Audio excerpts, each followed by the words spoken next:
नमस्कार दोस्तों। आज की अपनी हरियाणा की विधानसभा की क्लास में हम जो हमने विधानसभाएं छोड़ दी थी, प्रथम विधानसभा, दूसरी विधानसभा और 15वीं विधानसभा, क्योंकि ये इनके बारे में पढ़ना हमारे लिए और विधानसभाओं से थोड़ा ज़्यादा इम्पोर्टेंट है, तो इसलिए इनके लिए हमने अलग वीडियो बनाने के लिए बात की थी। तो आज इस वीडियो में हम इन तीनों विधानसभाओं के बारे में पढ़ेंगे। तो जो प्रथम विधानसभा जो है हरियाणा की, वो 1 नवंबर 1966 से 17 मार्च 1967 तक चली थी। इस विधानसभा के दौरान मुख्यमंत्री जो थे पंडित भगवत दयाल शर्मा, जो झज्जर निर्वाचन क्षेत्र से विधायक थे, वो थे। सदस्य इस विधानसभा में 54 थे और आरक्षित सीटों की बात करें तो 10 थी। अध्यक्ष की बात करें तो सन्नो देवी, जो जगाधरी से विधायक थी, वो इस विधानसभा की अध्यक्ष बनाई गई। लेकिन ये जो विधायक लोग थे, ये हरियाणा विधानसभा से चुने गए नहीं थे, ये पंजाब विधानसभा के सदस्य थे। और जो पंजाब का क्षेत्र, जो 54 विधानसभा सीट पंजाब की उस भाग में थी जो हरियाणा में आने वाला था, उन्हीं विधायकों को हरियाणा के विधायक मानकर इस अंतरिम सरकार का गठन कर लिया गया, इस अंतरिम विधानसभा का गठन कर लिया गया, बोल लेते हैं इसको। तो हरियाणा गठन के समय 1 नवंबर 1966 को सन्नो देवी को उपाध्यक्ष नियुक्त किया गया था, परंतु बाद में जब विधानसभा की प्रथम बैठक हुई 6 दिसंबर 1966 को, तब इन्हें विधानसभा की अध्यक्ष नियुक्त किया गया। तो सन्नो देवी जो है वो ही हरियाणा की प्रथम विधानसभा उपाध्यक्ष थी, और विधानसभा अध्यक्ष जब बाद में नियुक्त की गई तो सन्नो देवी ही विधानसभा अध्यक्ष भी थी।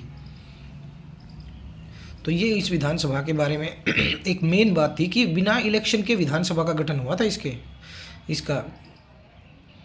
तो प्रथम पुरुष डिप्टी स्पीकर की या प्रथम पुरुष उपाध्यक्ष की बात करें तो मुल्तान सिंह जो थे वो प्रथम पुरुष उपाध्यक्ष थे। प्रथम पुरुष अध्यक्ष की बात करें तो सन्नो देवी के बाद राव वीरेंद्र सिंह जी जो थे वो प्रथम पुरुष अध्यक्ष बने थे विधानसभा के। तो दूसरी विधानसभा की बात करें तो जो दूसरी हमारी विधानसभा थी, वो पहली हमारी निर्वाचित विधानसभा थी, क्योंकि वोट के द्वारा तो इसमें चुना था हमने। मार्च 1967 से नवंबर 1967 तक दूसरी विधानसभा चली थी। ये कम ही टाइम तक चली थी, क्योंकि उस समय सर्कमस्टांसिस ऐसे थे कि स्टेट नया बना था और सरकार चलाना इतना आसान काम होता भी नहीं, और उस समय राजनीतिक माहौल भी कुछ अलग ही था। तो दूसरी विधानसभा में मुख्यमंत्री बने हमारे राव वीरेंद्र सिंह जी, जिनकी पार्टी थी विशाल हरियाणा पार्टी। विशाल हरियाणा पार्टी के सिंबल की बात करें तो चमकता सूरज उसका चुनाव चिन्ह था। यह प्रथम गैर कांग्रेसी विधानसभा थी। किस प्रकार थी उसके बारे में भी हम बात कर लेते हैं। इस विधानसभा के लिए जो 1967 में जो चुनाव हुए थे, उसमें बहुमत तो कांग्रेस पार्टी ने ही हासिल किया था 48 सीटों के साथ, परंतु राव वीरेंद्र सिंह ने सभी गैर कांग्रेसी दलों को मिलाकर एक SVD दल बनाया जाता था उस समय, संयुक्त विधायक दल। कि ये विधायक दल मतलब कांग्रेस पार्टी को सरकार में आने से दूर करने के लिए ये दल बनते थे। तो ये संयुक्त विधायक दल जो था ये बनाया गया, और 24 मार्च 1967 को राव वीरेंद्र सिंह ने मुख्यमंत्री पद की शपथ ली। ये जो SVD, जिसको संयुक्त विधायक दल हम बोल रहे हैं, एक पोस्ट पोल गठबंधन था। इलेक्शन के बाद एक गठबंधन बना था, जो समय के साथ टूट गया और हरियाणा में राजनीतिक अस्थिरता पैदा हो गई। उस अस्थिरता के कारण राज्यपाल जो थे उस समय BN चक्रवर्ती जी, उन्होंने राष्ट्रपति शासन की सिफारिश केंद्र सरकार को की, और जिस कारण हरियाणा में प्रथम बार राष्ट्रपति शासन लगा दिया गया। तो ये हरियाणा की दूसरी विधानसभा के बारे में बातें थी कि अगर इसमें हमारे कई क्वेश्चन बन जाते हैं कि बहुमत तो कांग्रेस पार्टी ने ही हासिल किया था, कि दूसरी विधानसभा के लिए जो बहुमत है वो कांग्रेस पार्टी ने हासिल किया था, लेकिन बाद में उस समय दल बदल से संबंधित कुछ खास कानून थे नहीं, इसलिए वो लोग, उनके MLAs धीरे धीरे टूटते चले गए और दूसरा संयुक्त विधायक दल जो सरकार बनाने में सक्षम हो गया।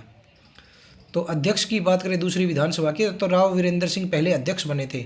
उस टाइम पे पंडित भगवत दयाल शर्मा CM थे, परंतु बाद में राव वीरेंद्र सिंह मुख्यमंत्री बने, तब श्रीचंद जी जो विधानसभा के अध्यक्ष बने थे। दूसरी विधानसभा में इतनी राजनीतिक अस्थिरता थी कि आज तक उस समय प्रचलन में आया एक मुहावरा आज तक प्रचलन में है, जो आया राम गया राम का जो मुहावरा है। इस मुहावरे की उत्पत्ति इस 1967 की हरियाणा की राजनीतिक उथल पुथल से ही हुई थी, जब हसनपुर, जो कि अब होडल विधानसभा के नाम से जाना जाता है, वहाँ से विधायक गयालाल ने कुछ ही दिनों में 3 बार राजनीतिक पार्टियां बदली थी। और इस शब्द के प्रयोग की बात करें तो राव वीरेंद्र सिंह जी ने पहली बार इस शब्द का प्रयोग किया था कि गया राम अब आया राम हो गए हैं। तो तब से ये आया राम गया राम जो है, ये मुहावरा राजनीतिक दल बदलुओं के लिए प्रचलन में है। और इस तरह के दल बदल को रोकने के लिए राजीव गांधी की सरकार ने भारतीय संविधान में 10वीं अनुसूची शामिल की, जो दल बदल को रोकने के लिए प्रावधान बनाती है। अब हम बात करें 15वीं विधानसभा की, तो ये भी हमारे लिए मोस्ट इम्पोर्टेंट विधानसभा है, क्योंकि ये आज के टाइम में चल रही है, तो वर्तमान विधानसभा है, तो इसकी इम्पोर्टेंस हमारे लिए बाकी विधानसभाओं से कुछ ज़्यादा हो जाती है। तो इस विधानसभा के बारे में हम थोड़ा और डीप से पढ़ेंगे। इस विधानसभा के जो चुनाव हैं वो 5 अक्टूबर 2024 को हुए थे और इसका परिणाम 8 अक्टूबर 2024 को आया था। इसके अध्यक्ष की बात करें तो हरविंदर सिंह कल्याण, जो घरौंदा से, जिसको घरौंडा भी बोला जाता है करनाल में, वहाँ से विधायक हैं। उपाध्यक्ष की बात करें तो कृष्ण चंद मिड्ढा, जो जींद से बीजेपी विधायक हैं, वो उपाध्यक्ष हैं। 15वीं विधानसभा के चुनाव के परिणाम की बात करें तो 48 सीटें और 39.94% वोट के साथ भाजपा ने हरियाणा में सरकार बनाई। कांग्रेस पार्टी की बात करें तो 37 सीटें और 39.09% वोट के साथ कांग्रेस पार्टी दूसरे नंबर पर थी। 2 सीटों की बात करें तो इंडियन नेशनल लोकदल जो पार्टी है वो 5.96% वोट और 2 सीटों के साथ उनके विधायक विधानसभा में हैं। और जो 3 सीटें थी 14.11% वोट के साथ निर्दलीय विधायक विधानसभा में हैं। अब 15वीं विधानसभा में सबसे बड़ी जीत की बात करें तो मामन खान, जो फिरोजपुर झिरका से कांग्रेस के विधायक हैं, उन्होंने 98,441 वोटों से बीजेपी के नसीम अहमद को हराकर सबसे बड़ी जीत 15वीं विधानसभा की दर्ज की। 15वीं विधानसभा की सबसे कम अंतर की जीत की बात करें तो देवेंद्र अत्री, जो बीजेपी से इलेक्शन लड़ रहे थे, वो 32 वोटों से उन्होंने कांग्रेस प्रत्याशी ब्रजेंद्र सिंह को हराया। उचाना कला से उन्होंने इलेक्शन जीता है। और 15वीं विधानसभा में सबसे युवा विधायक की बात करें तो कैथल से आदित्य सुरजेवाला, जो कांग्रेस पार्टी के एमएलए हैं, वो 25 वर्ष की उम्र में विधानसभा पहुंचे हैं, तो ये 15वीं विधानसभा के सबसे युवा विधायक हैं। और 15वीं विधानसभा के सबसे उम्रदराज विधायक की बात करें तो डॉक्टर रघुबीर सिंह कादियान जी, जो 80 वर्ष की उम्र में कांग्रेस से बेरी विधानसभा से विधानसभा पहुँचे हैं, वो सबसे उम्रदराज विधायक हैं हमारी 15वीं विधानसभा के। 15वीं विधानसभा की बात करें तो इसमें निर्दलीय विधायक 3 ही हैं, जो आज तक के सबसे कम निर्दलीय विधायक हैं। सावित्री जिंदल हिसार से, देवेंद्र कादियान गन्नौर से और राजेश जून बहादुरगढ़ से, ये तीनों विधायक निर्दलीय विधायक हैं 15वीं विधानसभा में। इनेलो के 2 विधायकों की बात करें तो अर्जुन चौटाला रानिया से और आदित्य चौटाला डबवाली से, ये दोनों इनेलो पार्टी के विधायक हैं। 15वीं विधानसभा में कुल महिलाओं की बात करें तो 13 महिलाएं 15वीं विधानसभा में चुनी गई हैं, जिनमें 5 भाजपा पार्टी से, 7 कांग्रेस पार्टी से और 1 सावित्री जिंदल निर्दलीय हैं। तो ये 13 महिलाएं 15वीं विधानसभा में विधायक बनकर विधानसभा पहुंची हैं। हरियाणा में कुल महिलाएं जिनकी बात करें जिन्होंने निर्दलीय चुनाव जीता है आज तक, तो 4 ही महिलाएं ऐसी हैं जिन्होंने निर्दलीय चुनाव लड़कर और चुनाव में जीत हासिल की। 1982 में शारदा रानी वल्लभगढ़ से एमएलए बनी थी, जो कि निर्दलीय विधायक थी। 1987 में झज्जर से कुमारी मेधावी ने इलेक्शन लड़ा था और वो उन्होंने भी जीत हासिल की थी। 2005 में बावड़ से शकुंतला भगवाड़िया ने इलेक्शन लड़ा था निर्दलीय और उन्होंने भी जीत हासिल की थी। और 2024 में हमारे सामने सावित्री जिंदल ने हिसार से जीत हासिल की है। तो हरियाणा में आज तक 4 ही महिलाएं ऐसी हुई हैं जिन्होंने निर्दलीय चुनाव जीता है। बात करें तो वर्ष 1967 व 1982 में सर्वाधिक 16 निर्दलीय विधायक चुने गए थे। 15वीं विधानसभा में सबसे कम 3 निर्दलीय विधायक चुने गए हैं। 15वीं विधानसभा के बारे में और बातें करें तो इसमें सबसे अमीर विधायक की बात करें तो सावित्री जिंदल 270 करोड़ रुपए की प्रॉपर्टी के साथ सबसे अमीर विधायक है हमारी 15वीं विधानसभा की। और 15वीं विधानसभा के सबसे गरीब विधायक की बात करें तो कपूर सिंह वाल्मीकि सबसे कम संपत्ति वाले, कुल 7 लाख रुपए की संपत्ति वाले सबसे कम धनी विधायक हैं। 15वीं विधानसभा में लगातार 7वीं बार जीतकर विधानसभा पहुंचने वाले डॉक्टर रघुबीर सिंह कादियान जो बेरी विधानसभा से विधानसभा पहुंचे हैं वो हैं। हरियाणा का जो एक नलवा हलका है, हिसार जिले से संबंधित, उसमें उस हलके से वर्तमान में 4 विधायक विधानसभा में हैं। 4 विधायक ऐसे हैं जैसे सावित्री जिंदल, रणबीर गंगवा जो भाजपा से बरवाड़ा से विधायक हैं, रणबीर गंगवा, चंद्र प्रकाश जो कांग्रेस से आदमपुर से विधायक हैं, रणधीर पनिहार जो भाजपा के नलवा हलके से ही विधायक हैं। इन चारों का संबंध नलवा से है। वह एक सांसद वर्तमान में सावित्री जिंदल के बेटे नवीन जिंदल जी जो भाजपा से कुरुक्षेत्र से सांसद हैं, उनका भी नलवा हलके से संबंध है। तो नलवा हलका मतलब वर्तमान में खूब ज़्यादा पावर में है।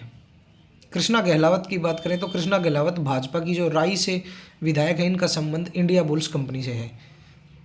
15वीं विधानसभा में 40 विधायक ऐसे हैं जो पहली बार विधानसभा पहुंचे हैं, तो ये संख्या भी काफ़ी ज़्यादा हो जाती है।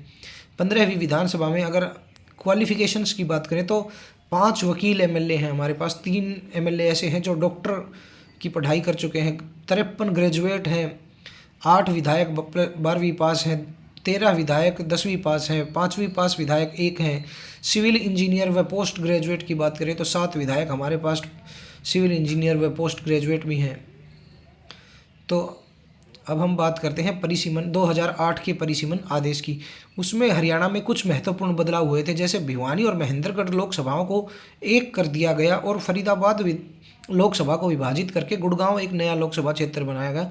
इस प्रकार जो 2008 के जो परिसीमन आदेश थे उनमें हमारी लोकसभा की सीटें 10 ही रखी गई, लेकिन उसमें हमारे कुछ महत्वपूर्ण बदलाव कर दिया गया। गुड़गांव एक नई लोकसभा बनाई हमारे लिए और भिवानी और महेंद्रगढ़ को दोनों को मर्ज करके एक लोकसभा बना दिया गया।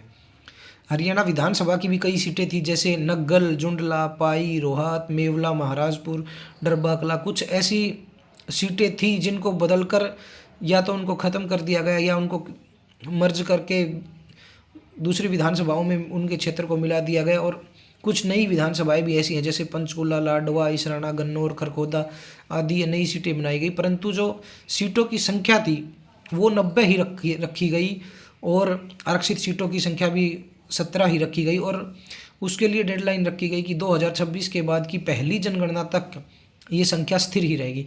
तो 2026 की साल तक हमारी सीटों की संख्या तो स्थिर ही है। तो ये हमने विधानसभा के बारे में कुछ पढ़ा और अगली वीडियो में हम 90 के 90 जो हमारे विधायक हैं वर्तमान में, कौन विधायक किस निर्वाचन क्षेत्र से है, किस पार्टी से है, उनके बारे में भी हम अगली वीडियो में पढ़ेंगे और कोशिश करेंगे कि अगली वीडियो को कंप्लीट करके फिर हम विधानसभा के बारे में कहीं से भी हमारा कोई क्वेश्चन आए तो उसको अटेम्प्ट करने में हम सक्षम हों। तो दोस्तों पढ़ते रहिए और ये जो नोट्स हैं इनको साथ के साथ आप बनाकर और 1 या 2 बार साथ के साथ पढ़ते रहें। जय हिंद, धन्यवाद।